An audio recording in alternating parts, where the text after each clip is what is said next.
I'm Kevin Cox, member of the marketing committee here at the range, and it's always fun to talk to Jill Hamblin because of everything that she's got going on. She's a volunteer, she's a competitive shooter, she's a firearms trainer, and all that combines to make her a really good concealed carry instructor, not only in the classroom, but also on the range.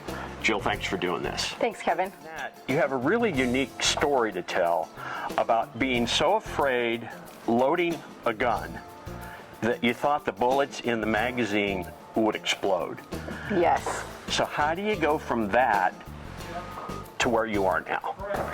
So it's kind of a unique story where I decided that I wanted to be able to protect myself, and I felt really confident until I loaded my first gun. And I got so much anxiety that I didn't anticipate, and I realized that I needed to get that out. So I went to a lot of firearms training to become proficient with my firearms, and just the training alone made me feel so confident with my equipment that that's when I finally got rid of that anxiety. So once you overcome your fear, you decide that you might want to be a teacher, an instructor. How'd that process go? Well, Kevin, I never actually considered being a live fire firearms instructor. It kind of organically happened. I decided to teach concealed carry in a classroom, and I really learned that I love teaching. With that, I'd have students that would ask me to teach them how to shoot, and I didn't want to be the blind leading the blind, so I decided to become an instructor and take instructor training courses, and it just organically unfolded over the years. And I realized that there's a huge need for brand new gun owners, and I just absolutely love the journey of watching people overcome that anxiety and gain that empowering confidence. So because you overcame that challenge, how does that make you a better firearms instructor?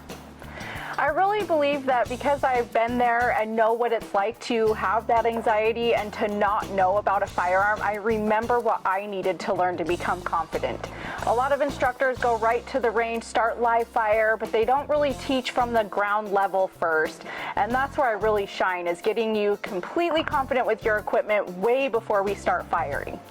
So we're talking about so-called blue guns, because they're blue and they're solid plastic. And we're talking about those dummy rounds, snap caps. They're inert, so nobody can hurt anybody when you're learning how to manipulate the firearm. Exactly. So what a blue gun is exactly what you said. It's just a replica of a firearm. So I can really teach you some of the shooting fundamentals with how to hold them properly, how to stand, what you're really supposed to do with the firearm before we get into the mechanics of the gun. Then I want you to learn the mechanics of your firearm and know that gun inside and out. So I found that by using the dummy rounds, the ammunition that doesn't do anything, it's just fake basically, that we learn to operate load and unload, and knowing that it's not ever going to explode or go bang really lets people just learn without that fear, that anxiety that I know that I had. So starting with the basics with the dummy rounds and the blue plastic guns has been huge in building confidence of their firearms handling abilities. Mary Loon, one of your students, Yes. said to you, "I'm not afraid anymore." How does that make you feel, knowing that you've helped somebody go from fear to competence and confidence? I will never forget Mary's story because we start in the classroom with the blue guns and the dummy ammunition, and as I'm teaching her how to load and unload this firearm without even live ammunition, she was so jumpy from just the slide closing. She was so afraid. And when we got done with the live fire portion out here, she gave me a big hug, and I'm getting chills as I tell you about it. She gave me a big hug and said, "I'm not afraid anymore." That is beyond rewarding when you're an instructor. It brings tears to my eyes every time I think about it. Red Cliffs makes a big commitment to female shooters. Women shoot for free on the last Sunday of every month. That's got to be really good for you as part of this empowerment of women. Absolutely. The thing about women is, no offense to you guys, but gun shooting tends to be a little more difficult for us. So if we go to the range full of a bunch of men, sometimes we can feel intimidated and won't feel as comfortable and confident. So by getting females together, we all can share that same anxiety, if you will, and build confidence together. And we'll encourage each other, and it really breeds a good learning environment.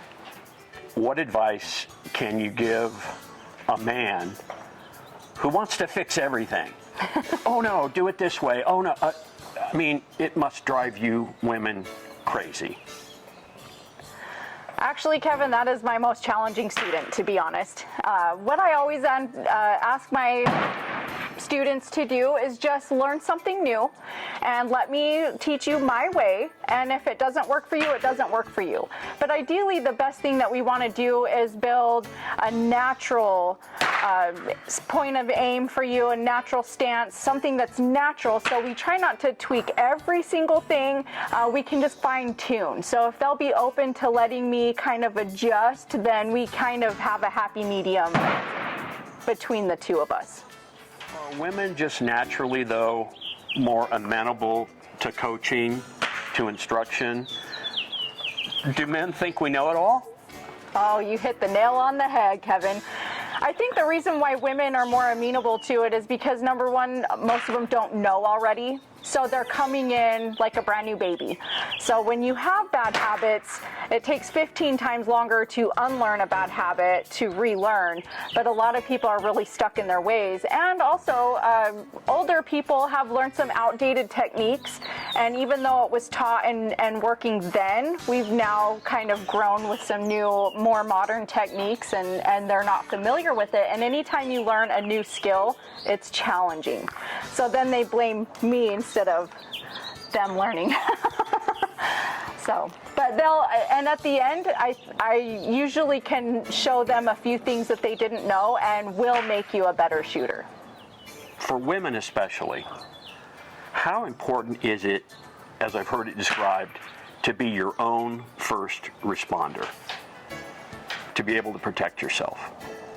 Well, for me, I want to be able to protect myself, but we also, as a mother, some of us have children and want to be able to protect our families also. And there's nothing that levels the playing field like a firearm. So now it levels us to our perpetrator potentially when we have equipment that we can match that threat to be able to defend ourselves. Jill, I want to thank you very much for doing this. It's great information. I appreciate you inviting me, Kevin. This was fun. I'm Kevin Cox. As Jack Cully, our marketing manager here at Red Cliffs, always says, see you at the range.